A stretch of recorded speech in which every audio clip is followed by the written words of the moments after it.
Okay, while you're cooking your ground beef, you don't want it to stay, in one big chunk like that. It's not a hamburger.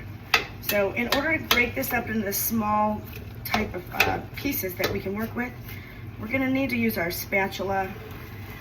I like to use a metal one because I'm kind of picky about hygiene in my kitchen. How about you? All right, so we need to work with this as it starts to brown, and we want it in small pieces.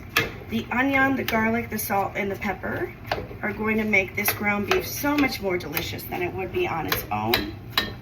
I also, when I'm making lasagna and other ground beef based marinara dishes, I don't like to work with all ground beef. I don't mind working with a little bit of a blend.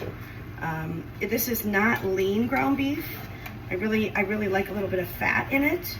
So if you wind up with a chuck, kind of a blend where it's 80-20, 80% protein and 20% fat, or even 70-30, that will make your lasagna so much more delicious.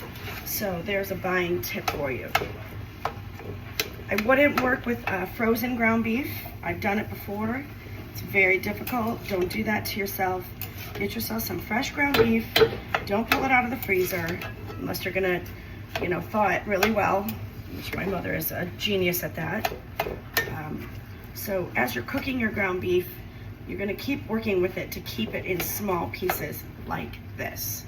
Now, I have seen some people turn this into mush.